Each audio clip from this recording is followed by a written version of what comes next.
Listen, I'm a Nets fan, and it looks like my team is going to be at least decent this year. You know, a playoff team, maybe one of the top teams in the Eastern Conference. And even I kind of want my team to tank to get a chance at Victor Wembanyama and Scoot Henderson. I mean, there's really so much to unpack here. It was such a great opportunity to see the number 1 and the number 2 overall pick go head to head in what really felt more like an NBA environment than anything we've ever seen before for 2 top prospects, not to mention how incredible they are as players. There's so much to talk about here. First thing I want to say, though, is whoever came up with this idea in the NBA to have these 2 guys have a showcase in Vegas, round of applause to you. This is one of the best ideas the NBA's had in a while, and I know it's a unique circumstance because the 2 top picks in the draft are 1, so clear, and 2, neither of them play in college, and so it's a great opportunity to create a showcase like this with Wembanyama playing overseas and with Scoot Henderson being in his 2nd year now with the G League Ignite. But it is just an incredible idea, and what a showcase for these 2 guys. We'll start with Wembanyama, but trust me, we're going to get to Scoot Henderson plenty in this video. Now, you guys know I've made a video on Wembanyama before. I think it's really well known at this point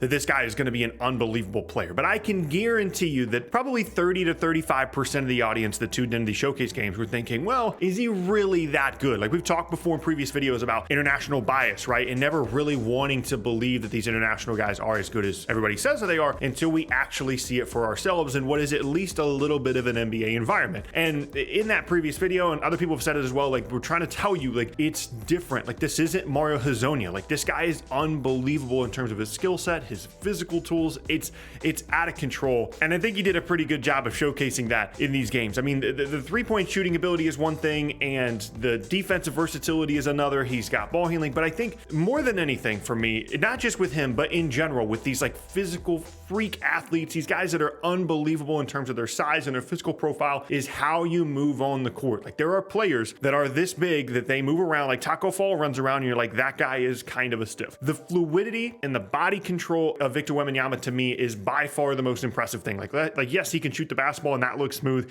He's got great skill, but the fact that he runs around like a guy that's like 6'8" and is a really fluid athlete not only makes me think that he's going to be an incredible player because of that, but also I think that a lot of the durability concerns you would typically have with a guy with his frame, a lot of those are alleviated. Now, as I was watching these games, I was trying to think like, okay, what are people going to say about this guy? Like what are the holes in his game that they're going to try and point out and pick at and say, well, maybe he's not actually that good because of this. So the first thing, of course, is he's not a thick guy, right? Like he's a pretty skinny kid still. Keep in mind, he's 18, by the way. Him and Scoot are both 18. Scoot played in the G League last year at 17 years old. He's gonna put on some muscle. Now I don't think he's gonna end up being like Giannis. Like Giannis's ability to put on muscle to the frame that he has, I don't really know that we've ever seen anybody like that, but he's gonna get stronger, but that's not really the point. Like he's not gonna be a back you down in the post kind of guy. He already showed the incredible skill and the ability to shoot over defenders and the ability to make an impact on both ends of the floor. And it's kind of like the Chet thing, but on a completely different level for me in terms of like, I'm really not worried about one, how skinny he is, but two, I'm not really worried about the injury stuff either, just because of how fluid he is. Like, yeah, he's going to get pushed around a little bit, but that comes at the cost of all this incredible,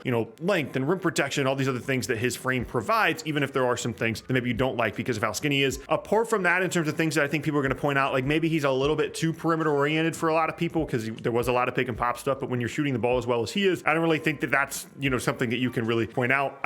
It's just unbelievable to see this guy play, and again, just with the amount of hype around him, just validate that immediately. Now, Scoot is a different kind of story for me, because I can guarantee you, and I don't think that they're wrong about this, there are people that are going to absolutely fall in love with him during the draft process and try and say that he should be the number 1 pick in this draft. Now, before I even get into anything about him as a player, the bottom line is, even if these guys are like on the same level as players, which I think you can make the argument they are, you're always going to gravitate towards the guy with the more impressive physical profile because the ceiling is just higher. The potential impact on the game is just higher when you're 7'4" and an 8-foot wingspan like Victor Wembanyama compared to when you're just a typical guard size and a guy like Scoot Henderson. It really doesn't matter how good he is. If they're pretty much on the same level, you're pretty much always going to gravitate towards the high ceiling and the upside of someone like Wembanyama. Having said that, falling in love with this guy, I think makes total sense during the draft process. His ability to get to the rim, to attack in the mid-range, to now shoot threes, has expanded his range from last year, is a true 3-level scorer, but also the finishing ability. Like there are so many players in college, so many guys that come into the league that look really impressive getting to the rim and in transition. And,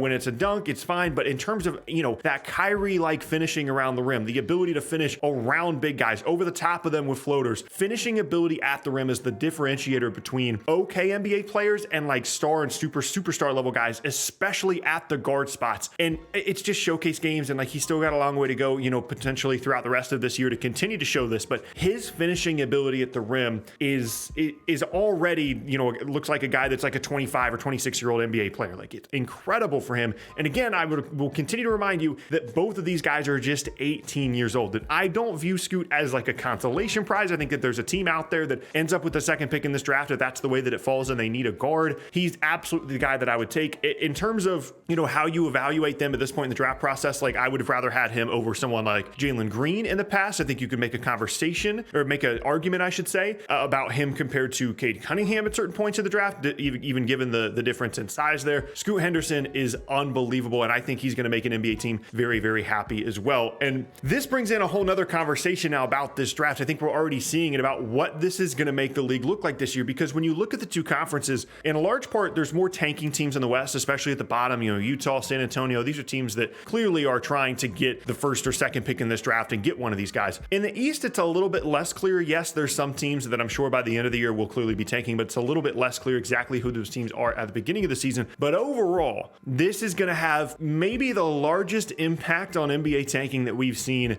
I would say arguably ever, if not at least since they changed the lottery rules. Because again, remember, they changed the lottery percentages to make it lessen the incentive, I should say, for these teams to tank, because it's, less of a guarantee that you're going to get a top 3 pick if you end up with one of the 4 worst records in the league. But even, having said that, I'm a big, proponent of tanking. I think especially for teams like Utah and like San Antonio, that in no scenario ever would get the opportunity to bring in someone like what we think Victor Wembanyama can be as a free agent or via a trade. They just don't get the opportunity to bring those kinds of guys in. Same thing with Indiana. With 20 different markets in the league, they don't get these kind of guys. Like what Giannis became in Milwaukee, they never would have been able to get that without drafting him and developing him and him becoming what he did. And so especially if you're a smaller market team, I think tanking is still by far, even with the new odds, even with some rules they put in place, by far the best path towards legitimate championship contention that there is in a league for smaller market teams. It's not even close. You can be a really smart team. You can make all the correct draft choices. You can make all the correct trades. You can make smart free agency decisions. You can have a really good coach. But unless you have the ability to get a top level star on your roster, true championship contention is going to be really, really difficult. Look at Memphis. Look at New Orleans. These are smaller market teams that I think are up and coming teams. Of course, Memphis was really good last year. And you think, well, those are exceptions to the rule, Tuck. No, they're not. New Orleans got Zion with the first overall pick. Without him, their ceiling is significantly lower. And Memphis got really good lottery luck to get the second pick in the draft. And now Ja is the center of everything that they do. Even those examples show exactly why tanking and why trying to get to the top of the draft works. And so specifically, like I said, for teams like Utah, for teams like San Antonio, for these really not like super smaller market teams, but these teams that aren't necessarily destinations for guys, it's an incredibly important tool. And I think that one that we're going to see utilized at an unprecedented level this year. Like there's just no way that there's going to be a player within the next 5 to 7 years again in the draft that has the physical profile and the skill set of someone like Victor Wembanyama. It comes down to value. Like how valuable is the number 1 overall pick in a given draft? And the more valuable that it is, the more you're going to see teams prioritize that and tank for that. It's like what we talked about in a video the other day about the double draft. Like there are going to be teams that are really going to want to get multiple picks in the first round of the double draft when that eventually does happen, because of the value of those first round picks, because of all the players available. And the same thing is the case for this draft. Like this number 1 overall pick is more valuable than, like I said, the Cade Cunningham number 1 overall pick. Even though Evan Mobley and those guys are going to end up being incredible players, like Cade Cunningham is not on the same level as a prospect in terms of his overall impact as what Victor Wembanyama can be. And you look at, a handful of other drafts in the past as well. This is such an incredibly valuable number 1 overall pick. And I think that's going to be illustrated in how many teams are going to be tanking this season. But here's the really, really interesting thing to me is we've seen this trend over the last couple of seasons of teams acquiring first round draft picks. And you think about Oklahoma City and New Orleans and all these other teams that have mountains and mountains of first round picks available to trade. And the assumption was, well, they're going to use those picks at some point to trade for a star, whether it be Bradley Beal or Zach LaVine, whatever the case may be, whatever star they felt like they could bring into their organization when they were ready, when they've already gotten all these young guys together, they were going to cash in on those picks with that star. Is it even a little bit possible that, let's say there's a surprise team that ends up with the first overall pick, or a team that is maybe a little bit more willing to deal the first overall pick than others? So like, let's just say that Utah gets the first pick, right? And it's Danny Ainge, and he's like, you know what? We're just going to take Victor Wembanyama. This is obviously the right play. And then Oklahoma City calls and says, hey, you can have 20 first round picks or whatever the number, however many they have. They'll trade every pick that is not their own that they have in the first round, which I think is pretty close to 20. And they're like, hey, we want the first overall overall pick, you can have 17 first round picks that go as late as 2027. Danny Ainge, a guy that has prioritized draft compensation, a guy that clearly wants to rebuild something in Utah. What is the value of this first overall pick potentially in a trade in this landscape in which there are teams like Oklahoma City, they could offer 10 first round picks, and New Orleans could be like, hey, by the way, we have some as well. We can give you guys some picks for the first overall selection. Is this something that we're going to actually see happen, or is the value of Victor Wembanyama or Scoot Henderson, or whoever you think is the first or second player in this draft, is the value of these guys, is it just insurmountable? Like there is no value that you could place on a trade in exchange for the first overall pick, no matter the draft compensation, potentially no matter the players returned in that trade. I'm really intrigued by this, and I know we're getting way ahead of ourselves and the 2023 draft is still so far away, but I think it's clear that these two guys are that kind of good and that they are potentially generational prospects at two different positions and are guys that are going to be just unbelievably valuable as draft prospects, and I can't wait to see how this shakes out. I'm really interested to see, the conversations and the arguments around the U.S. kid, Scoot Henderson, that's a guard that gets to the rim, does everything for you, can play make, compared to the international guy, Wembanyama, that has all this potential and all this upside and an incredible skill set as well. Both of them are just 18 years old. Wembanyama has played overseas for a while.